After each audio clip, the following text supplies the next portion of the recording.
Sir, ഈ ഡൽഹി തെരഞ്ഞെടുപ്പിലേക്ക് വരുന്നത് ഫെബ്രുവരിയിലാണ് election വരുന്നത്.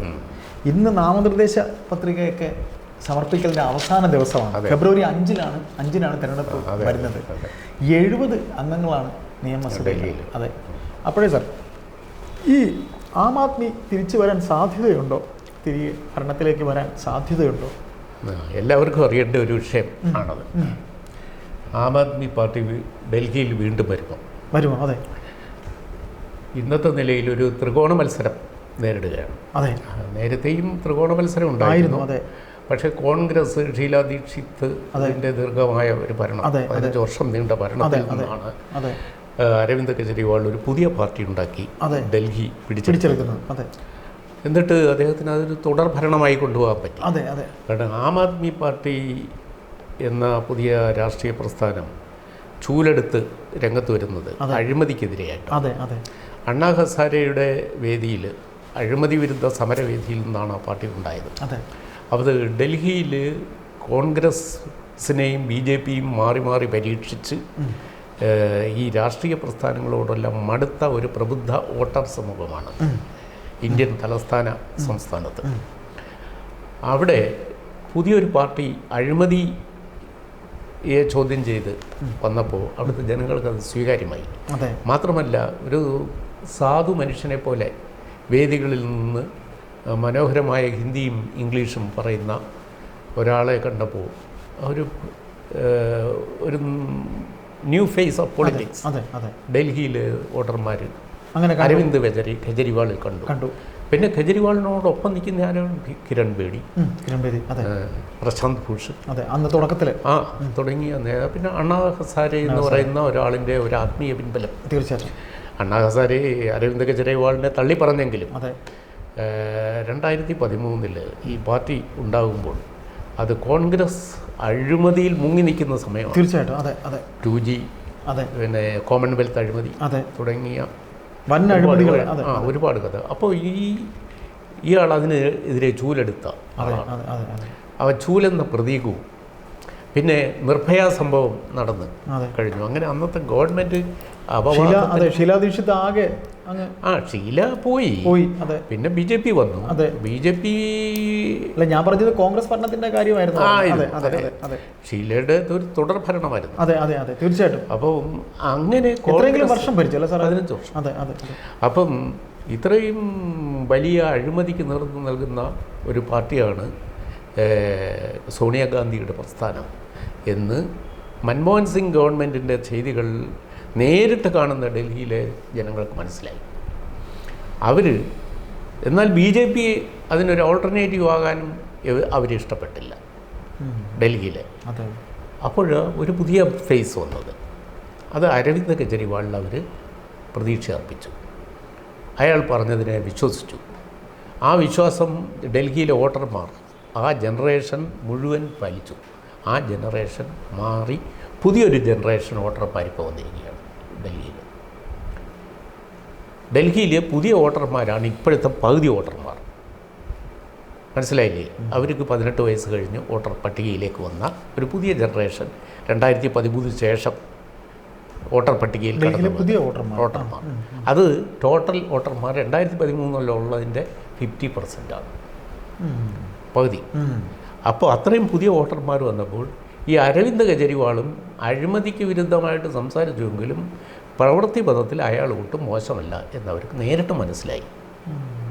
അപ്പോൾ ഇയാളുടെ അഴിമതി വിരുദ്ധ പ്രസംഗം അവർ ഒരു പ്രസംഗമായി മാത്രം കാണുകയും അയാളുടെ പ്രവൃത്തിയിൽ അയാൾ പറയുന്ന ആദർശത്തിന് ഘടകവിരുദ്ധമാണ് അയാളുടെ പ്രവൃത്തി എന്ന് ബോധ്യപ്പെടുകയും ചെയ്തു. ഇപ്പോൾ അതായത് മദ്യം കേസിൽ അപ്പോൾ കമ്മീഷൻ സത്യമുണ്ടോ സാർ? പിന്നെ തീർച്ചയായിട്ടും ഉണ്ടല്ലോ.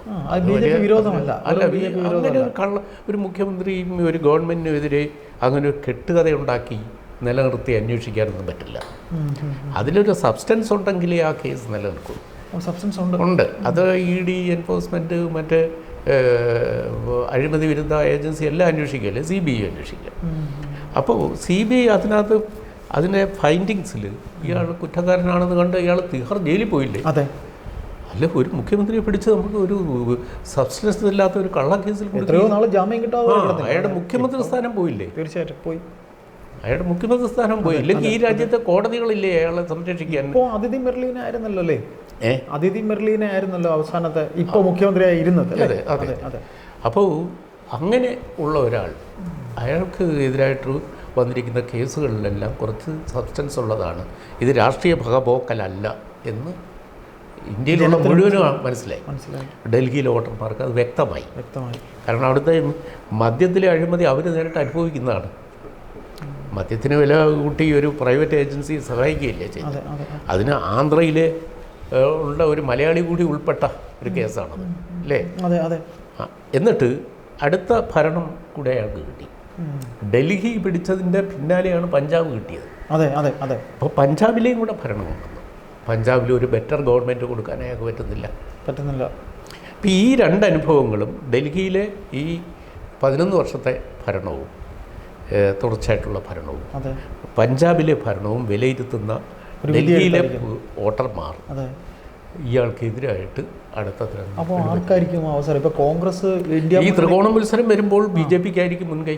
BJP-ക്കായിരിക്കും തീർച്ചയായിട്ടും. BJP അപ്പോൾ തിരികെ വരും, അവിടെ വരാനുള്ള സാധ്യതയാണ്. കോൺഗ്രസിന് ഒരു ചുക്കും കോൺഗ്രസ് അവിടെ 1-2 സീറ്റ് കിട്ടിയാലായി. കോൺഗ്രസ് വെറുതെ ഈ കാണിച്ച ബഹളമൊക്കെയാണ്. അല്ലേ, കോൺഗ്രസ് അവിടെ ഇന്ത്യ മുന്നണി പൊളിഞ്ഞു പോയല്ലോ. ഇന്ത്യ മുന്നണിയുടെ കൂടെ നിന്നിരുന്നെങ്കിൽ അരവിന്ദ് കെജ്രിവാളും അവർ രണ്ടും കൂടെ ഒന്നിച്ച് നിന്നെങ്കിൽ ഇപ്പോഴത്തെ അവസ്ഥയേക്കാൾ ബെറ്ററായിരുന്നു. തീർച്ചയായിട്ടും കുറച്ച് ചിലപ്പോൾ ഒരു സാധ്യതയെങ്കിലും ഉണ്ടായിരുന്നേ തിരിച്ചു വരാൻ. അങ്ങനെ വന്നാൽ നമ്മളുടെ ഈ വിലയിരുത്തൽ വേറൊരു തരത്തിലാണ് മാറിയത്.